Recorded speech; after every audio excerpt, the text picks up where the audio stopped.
매일 그는 거대한 맷돌을 700번 밉니다. 그는 매우 피곤했지만 감히 멈출 수 없었습니다. 만약 임무를 완수하지 못하면 산산조각이 날 것이기 때문이죠. 그리고 그의 하루 식량은 빵 한 조각과 작은 물 한 병이 전부입니다.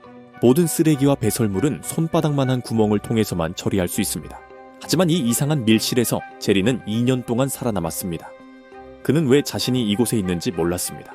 그가 기억하는 것은 이 회사에 면접을 보러 왔다는 것뿐입니다. 하지만 깨어났을 때 그는 자신이 밀실에 갇혔다는 것을 알게 되었습니다. 그는 도움을 요청하기 위해 휴대폰을 꺼내려 했지만 휴대폰은 사라지고 없었습니다. 그때 옆방에서 한 남자의 목소리가 들려왔습니다. 제리는 목소리를 따라 환풍구로 갔습니다. 그 남자는 그들 모두 면접을 보러 온 사람들이라고 말했습니다. 이것은 일종의 시험 같은 것이었습니다. 그는 또한 제리에게 앞으로 며칠이 가장 힘들 것이기 때문에 준비하라고 말했습니다. 제리가 더 많은 질문을 하려던 순간 그 남자는 이제 일을 시작해야 한다고 말했고 그 후로는 아무런 대답이 없었습니다. 그때 문에서 이상한 휘파람 소리가 들렸습니다. 그러자 누군가 빵 한 덩어리를 던져 넣었습니다. 제리는 즉시 손을 내밀며 자신을 내보내달라고 애원했습니다. 그는 아내가 임신 중이라 면접을 포기할 테니 아내를 돌보러 집에 가야 한다고 말했습니다. 하지만 그는 대답 대신 제리의 팔에 주먹을 날렸습니다.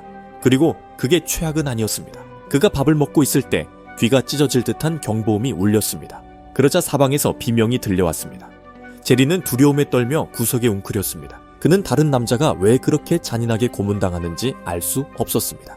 그는 밤새도록 계속되는 통곡 소리 속에서 밤을 지새웠습니다. 다음날 그는 흙 속에서 머리카락 한 가닥을 발견했습니다. 자세히 보니 그것은 해골이었습니다. 그는 너무 무서워서 뒷걸음질 쳤습니다. 그는 이웃에게 달려가 무슨 일이냐고 물었습니다. 이웃은 침착하게 그에게 전에 이곳에 있던 사람의 것이라고 말했습니다. 제리는 멀쩡한 회사가 이런 짓을 한다는 것을 믿을 수 없었습니다. 이웃은 그들이 서류에 서명할 때 일종의 기밀 유지 조항이 있었다고 말했습니다. 그들은 그것을 제대로 보지도 않고 서명했던 것입니다. 제리가 속았다고 느끼는 바로 그 순간 벽에 있는 시스템이 갑자기 작동했습니다. 그의 눈앞에 회사 로고가 나타났습니다. 그리고 시스템은 제리에게 임무를 할당하기 시작했습니다. 매일 오전 6시부터 오후 10시까지 그는 밀실에 있는 거대한 맷돌을 밀어야 했습니다. 맷돌을 한번 밀면 1점을 얻게 됩니다. 제리의 목표는 50점이었고 가장 낮은 점수를 받은 사람은 회사에서 해고될 것이었습니다. 어젯밤의 비명소리로 미루어 보아 제리는 가장 낮은 점수를 받은 사람이 살해당했다는 것을 추측했습니다.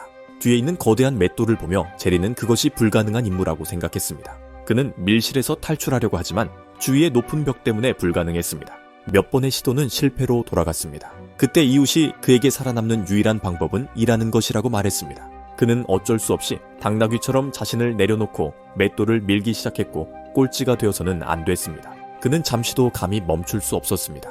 배가 고플 때도 빵을 한 입 베어 물어야 했습니다. 그리고 그는 맷돌을 밀기 시작했습니다. 밤 10시까지 그는 100점을 획득했습니다.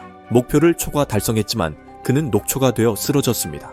밤이 되자 이웃에게서 다시 비명소리가 들려왔지만 제리는 더 이상 두렵지 않았습니다. 그가 지금 하고 싶은 것은 오직 힘을 아껴 잠을 자는 것뿐이었습니다. 어쨌든 내일도 해야 할 일이 있었으니까요. 다음날 제리는 이웃에게 몇 가지를 물어보고 싶었지만 이웃은 그들이 친구가 아니라 경쟁자라고 말했습니다. 하지만 이웃은 제리에게 몇 가지 솔직한 조언을 해주었습니다. 이웃은 그에게 절대 아무에게도 자신의 점수를 말하지 말라고 했습니다. 그들이 당신보다 단 1점이라도 앞서면 당신이 끌려나가 죽을 수도 있기 때문입니다. 물론 제리는 이 사실을 알고 있었습니다. 그렇지 않았다면 그는 누구보다 더 열심히 맷돌을 밀지 않았을 것입니다. 아내와 아이들을 생각하며 제리는 오늘도 점수를 150점까지 올렸습니다. 어제보다 점수가 더 높았음에도 불구하고 그는 여전히 문지기에게 불려 나갔습니다.